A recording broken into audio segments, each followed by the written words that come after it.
ರಾಜ್ಯದಲ್ಲಿ ಮತ್ತೆ operation ಕಮಲಕ್ಕೆ ಮುಂದಾಯ್ತಾ BJP? Congress ಶಾಸಕರಿಗೆ ಗಾಳ ಹಾಕುವಂತ ಕೆಲಸ ಮತ್ತೆ ಮುಂದುವರಿತಿದೆಯಾ? ಇಂಥ ಒಂದು ಪ್ರಶ್ನೆ ಮೂಡಿರೋದು ಕಾಂಗ್ರೆಸ್ನ ಶಾಸಕರ ಸ್ಟೇಟ್ಮೆಂಟ್ ಇಂದಾಗಿ. ಬರೋಬ್ಬರಿ 100 ಕೋಟಿ ಆಫರ್ ವಿಚಾರ. ಮಂಡ್ಯದಲ್ಲಿ ಕಾಂಗ್ರೆಸ್ ಶಾಸಕ ಗಣಿಗ ರವಿಕುಮಾರ್ ಈ ಬಗ್ಗೆ ಮಾತನಾಡ್ತಾ ಹೇಳಿದ್ದಾರೆ. 100 ಕೋಟಿ ಆಫರ್ ಇದೆ ಅಂತ. ಹಿಂದೆ 50 ಕೋಟಿ ಇತ್ತು, ಈಗ 100 ಕೋಟಿಗೆ ಏರಿಕೆ ಆಗಿದೆ ಅಂತ ರವಿಕುಮಾರ್ ಹೇಳಿದ್ದಾರೆ. ಇವತ್ತು ಹೇಳ್ತಾ ಇದ್ದೀನಿ, 50 ಕೋಟಿ, ಈಗ 50 ಕೋಟಿಯಿಂದ 100 ಕೋಟಿಗೆ ಹೋಗಿದ್ದಾರೆ. 100 ಕೋಟಿ ಕೊಡ್ತೀವಿ. ಮೊನ್ನೆ ಯಾರೋ ಒಬ್ಬ ಫೋನ್ ಮಾಡಿದ್ದ, ಸರ್ 100 ರೆಡಿ, ಎಲ್ಲಿಗೆ ಬರ್ತೀರಾ? 50 ಜನ MLAಗಳನ್ನ ಪರ್ಚೇಸ್ ಮಾಡೋಕ್ಕೆ ಬಿಜೆಪಿಯವರು 100, ಈಗ 50ರಿಂದ 100ಕ್ಕೆ ಹೋಗಿದ್ದಾರೆ ಬಿಜೆಪಿಯವರು. ನನಗೆ ಯಾರೋ ಒಬ್ಬ ಫೋನ್ ಮಾಡಿದ್ದ, 100 ಕೋಟಿ, 100 ಕೋಟಿ ಈಗ ಯಾವನ ಇಡಿಯೋ ನಿನ್ನ ಹಿಡ್ಕೊಂಡೈತಲ್ವಾ ಅಂತ. ನಾನು ಇಡಿಯವ್ರಿಗೆ ಫೋನ್ ಮಾಡೋಣ ಅಂತಿದ್ದೆ.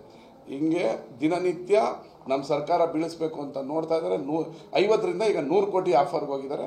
ಆದರೆ ನಮ್ಮ ಸರ್ಕಾರ ಸ್ಥಿರವಾಗಿದೆ, ಮುಖ್ಯಮಂತ್ರಿಗಳು ಸ್ಥಿರವಾಗಿದ್ದಾರೆ, ಗಟ್ಟಿಯಾಗಿದ್ದಾರೆ. ಅಂದ್ರೆ ಇದೇ ವಿಚಾರ ಸಂಬಂಧಪಟ್ಟಂಗೆ ಸಿಎಂ ಕೂಡ ಸಭೆ ಮಾಡಿದ್ರು, ಅದು ಈ ವಿಚಾರ ಚರ್ಚೆ ಆಯಿತು ಅಂತ ಕೇಳಿ ಬರ್ತಾ ಇದೆ. ಸಂತೋಷ್ ಜಿ, ಶೋಭಾ ಕರಂದ್ಲಾಜೆ, ಕುಮಾರಸ್ವಾಮಿ ಅವರು ಮತ್ತು ಪ್ರಹ್ಲಾದ್ ಜೋಶಿ ಇವರೆಲ್ಲ ಒಂದು ಗ್ಯಾಂಗ್ ಆಗಿ ಕಾಂಗ್ರೆಸ್ ಸರ್ಕಾರವನ್ನು ಅಸ್ಥಿರ ಮಾಡಬೇಕು ಅಂತ ಹೋಗ್ತಾ ಇದ್ದಾರೆ. ಆದರೆ ನಮ್ಮದು 136 ಜನ ಇರುವಂಥ ಬಂಡೆ ಅಂತ ಗಟ್ಟಿಯಾಗಿರುವ ಸರ್ಕಾರ, ಜನಪ್ರಿಯ ಮುಖ್ಯಮಂತ್ರಿಗಳು ಬಡವರ ಪರ ಇದ್ದಾರೆ. ಇದನ್ನು ಬೀಳಿಸೋಕ್ಕೆ ಯಾವುದೇ ಕಾರಣದಕ್ಕೂ ಸಾಧ್ಯ ಇಲ್ಲ.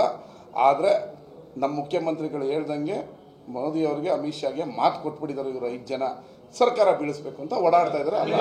ಇವತ್ತು ಹೇಳ್ತಾ ಇದ್ದೀನಿ,